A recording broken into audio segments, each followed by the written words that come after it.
This book is called Chrysanthemum, and it's by Henkes. The day she was born was the happiest day in her parents' lives. "She's perfect," said her mother. "Absolutely," said her father. And she was. She was absolutely perfect. "Her name must be everything she is," said her mother. "Her name must be absolutely perfect." And it was. Chrysanthemum. Her parents named her Chrysanthemum. Chrysanthemum grew and grew and grew. And when she was old enough to appreciate it, Chrysanthemum loved her name. In this picture she's saying, "I love my name." She loved the way it sounded when her mother woke her up. She loved the way it sounded when her father called her for dinner.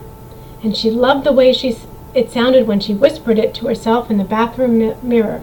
"Chrysanthemum, chrysanthemum, chrysanthemum." Chrysanthemum loved the way her name looked when it was written with ink on an envelope. She loved the way it looked when it was written with icing on her birthday cake. And she loved the way it looked when she wrote it herself with her fat orange crayon.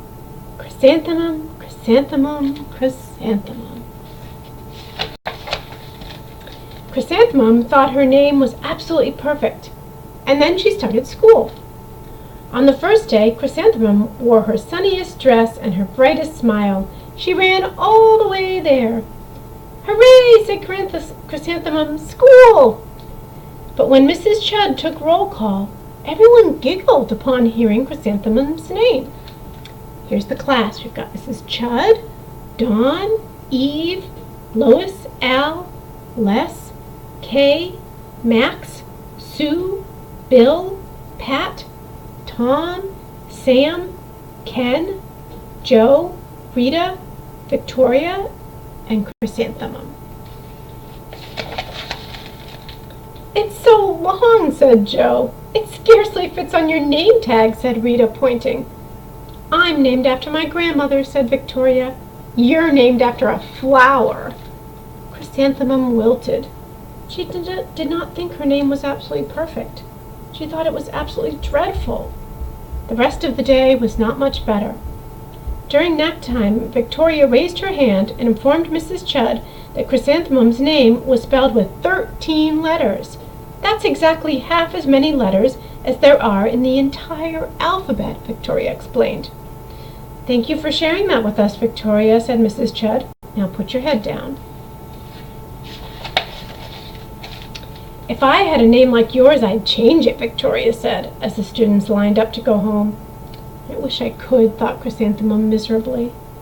"Welcome home," said her mother. "Welcome home," said her father.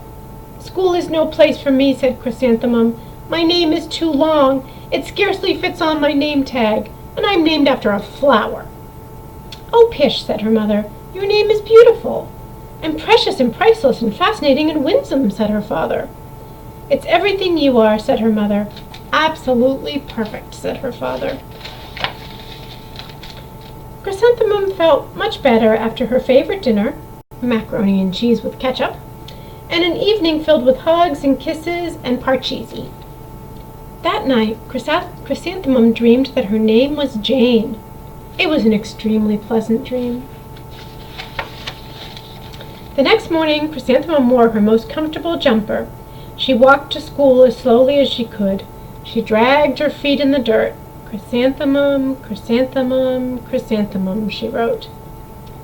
"She even looks like a flower," said Victoria as Chrysanthemum entered the playground. "Let's pick her," said Rita, pointing. "Let's smell her," said Joe. Chrysanthemum wilted. She did not think her name was absolutely perfect. She thought it was absolutely dreadful. The rest of the day was not much better. During nap time, Victoria raised her hand and said, "A chrysanthemum is a flower. It lives in a garden with worms and other dirty things." "Thank you for sharing that with us, Victoria," said Mrs. Chud. "Now put your head down." "I just cannot believe your name," Victoria said as the students lined up to go home. "Neither can I," thought Chrysanthemum miserably.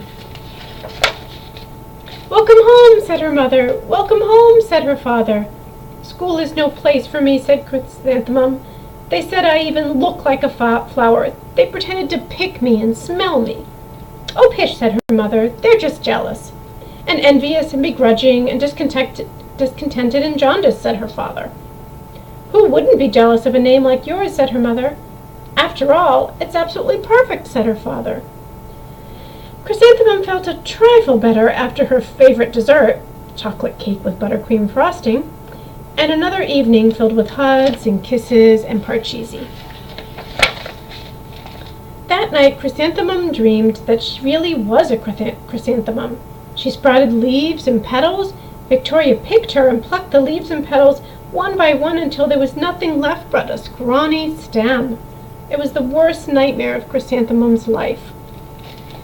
Chrysanthemum wore her outfit with 7 pockets the next morning.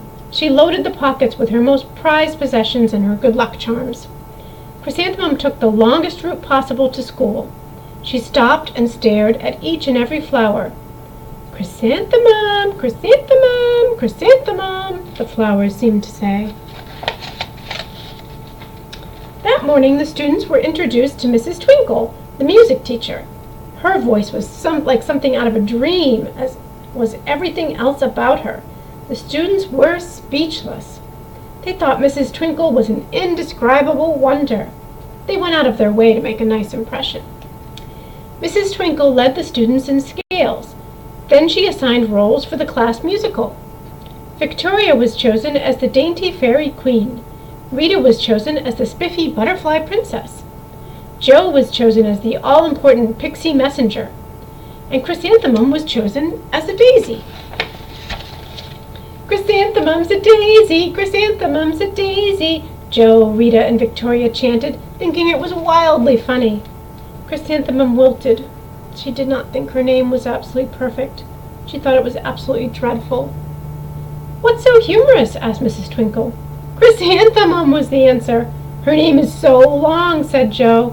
"It scarcely fits on her name tag," said Rita, pointing. "I'm named after my grandmother," said Victoria. "She's named after a flower." "My name is long," said Mrs. Twinkle. "It is?" said Jo. "My name would scarcely fit on a name tag, Mrs. Twinkle," said Mrs. Twinkle. "It would?" said Rita, pointing. "And," said Mrs. Twinkle, "I'm named after a flower, too."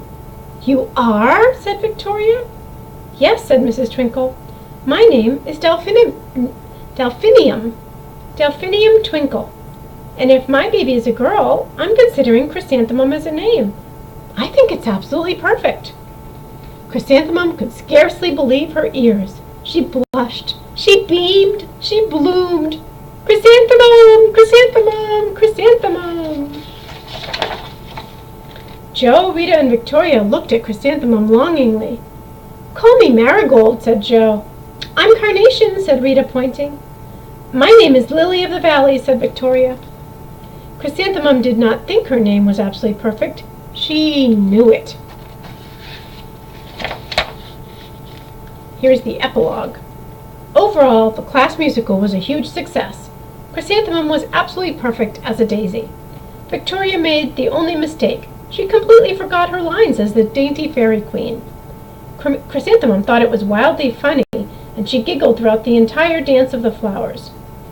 Eventually, Mrs. Twinkle gave birth to a healthy baby girl, and of course, she named her Chrysanthemum. The end.